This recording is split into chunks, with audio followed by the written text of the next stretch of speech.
Hi, and welcome to the Haverhill Journal, where we give you a quick look each week at what's going on in our city. I'm Lindsay Paris, and this week we're visiting Haverhill's most legendary former golf course and talking about Buttonwoods' latest discovery and the HHS Drama Club's new production. But first, preparations are well underway for the new Hunking School building. A community meeting was held this week where school officials and architects met with parents and neighbors to discuss the latest project plans, and we were there to get an update. That's up for debate too. Community members gathered in the Hunking School cafeteria Wednesday night for Superintendent Jim Scully's presentation. Because we're trying to get in the ground around the middle of March of 2015. What we promised the community was throughout this project we would meet with the individuals and the families in the neighborhood and talk about what's going on, what's being planned, what we listened and heard from the last meeting, and what changes we made as a result of the neighbors' input. Tonight I mentioned we changed the garbage storage areas because of the neighbors' input. And tonight you heard the people talk about lighting, and we're discussing lighting, so we thought this was appropriate. But it's helpful to me and helpful to the architects to hear what people are saying so they don't read something and get a surprise in the news. So that's the whole point, is to keep everybody informed. Abutting neighbors to the Hunking voiced their questions and concerns. It sounds like it's well planned and they've thought of a lot of things. My concern is about the flow of water on the land because my property abuts here, and in the past there's been trouble with flooding, and I don't want to see anything like that happen again. We had some great concerns about the project because they're proposing a new road that exits onto Route 125, and we are abutters to that road. Since the last meeting, we had some discussion about how close it would be to our property, and they have corrected that. They've moved it closer to the fire station. You heard tonight everybody's concerned about security. So security is the big thing, and we're looking at that over and over again. A lot of these people don't have children in the schools, yet their primary concern was the security, the safety and protection of students. So it is a big issue. Principal Jared Fulgoni reviewed the newly updated site plans with us. So I think that the greatest change between the drawings that were submitted earlier and these ones are the level of detail. The original drawings were more so to get a scope and size of the project, a general topography of the area, and showing the approximation of where the building would be located on the piece of property. Here in these drawings, you start to see details regarding entrances of the school, the actual loop for traffic, the locations of playgrounds and the basketball courts, the athletic field. So you're really starting to get an understanding of exactly what the building's going to look like, where it's going to be situated on the piece of property, where the parking structures are going to be.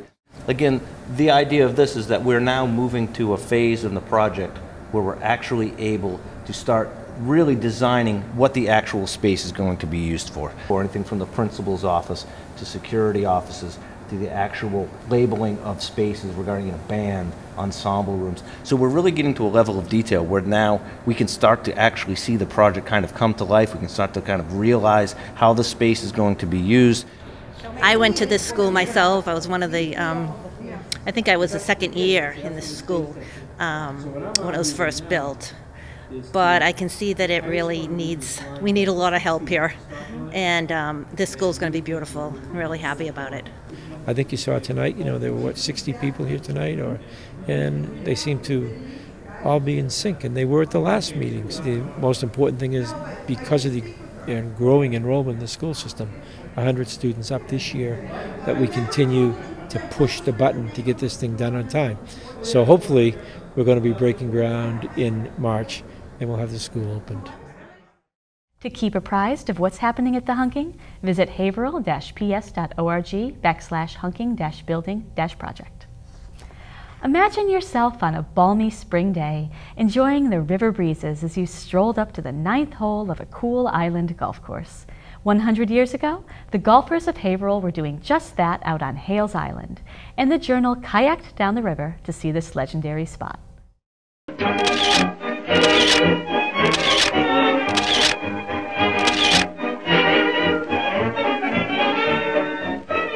Fact or fiction? A golf course once stood in the middle of the Merrimack River. Fact. On Hales Island, a golf course stood for decades here on the eastern edge of town. Even if you've lived here all your life, you may not realize that there's an island in the Merrimack River. Viewed from the Haverhill side, it is easily mistaken for the opposite bank.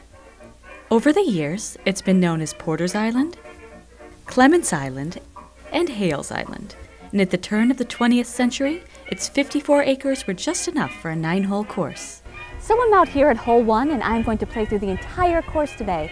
But it looks like the greenskeeper hasn't been here in a while, so I may need a mulligan or two. The greens of what was known as the Island Golf Course were opened for business sometime between 1899 and 1901, and they stood for almost 40 years.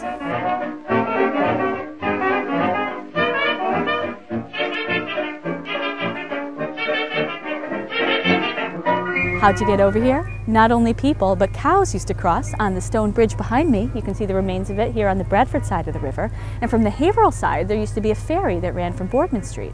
But we got here by kayak.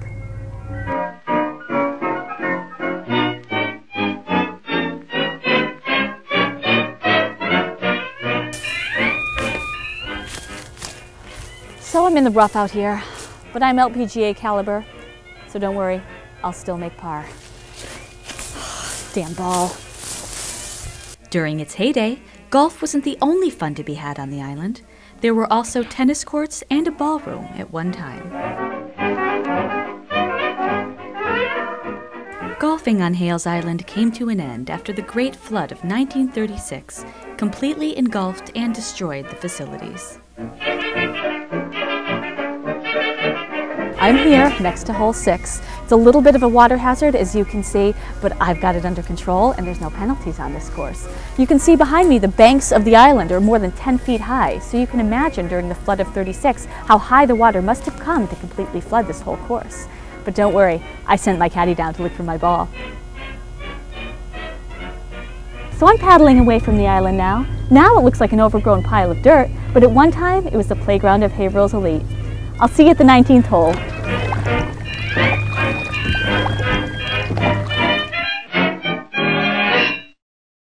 I'll tell you, even if you can't go to Hales Island, kayaking on the river is awesome and so easy anyone can do it.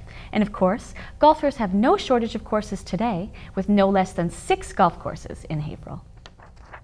Since 1897, the Haverhill Historical Society has been acquiring antique treasures from all over the city, and a very special textile that had gone missing for decades was recently unearthed from the Society's collection. Kaylee Paris of the Buttonwoods stopped in to tell us more. Hi, I'm Kaylee Paris with another Buttonwoods moment. After decades of searching, the Buttonwoods Museum recently rediscovered the scarlet cloak of Samuel White, one of the town's first eccentrics. An old accession record for the cloak read, "Scarlet riding cape worn by Esquire Samuel White, who lived at White's Corner, Main Street." This Mr. White, so folklore says, was a 6 feet tall man, rode on a white horse, wore a wig and a black cocked hat, and made a striking figure as he rode through the village. In Daniel Appleton White's 1862 book, The Descendants of William White of Haverhill, Mass., we learn that Samuel White Esquire lived from 1765 to 1801. He is the great-great-grandson of William White, one of Haverhill's first settlers and a signer of the town deed. The cape was donated to the Buttonwoods in the early 20th century, but the cloak had not been seen by any living staff until it was discovered safe and sound last year. After years of searching throughout the museum, the curator finally discovered the red cape last winter. While cataloging men's clothing, she and a volunteer discovered the unmistakable red buried in a box of other textiles. We hope to use the cape during a future fundraiser. It'll be on display at that time. The Buttonwoods Museum. Connect with history together. For more information on the cloak, stop in at the Buttonwoods Museum or call them at 978-374-4626. The Haverhill High School Drama Club is presenting Pippin, the musical, at the HHS Auditorium, November 20th through the 22nd. Come see this exciting show set in the Middle Ages and portraying the life of Charlemagne's fictitious son. Tickets are $8 general admission and $5 for senior citizens and students. Tickets are available at HHS room A19 and will also be sold at the door.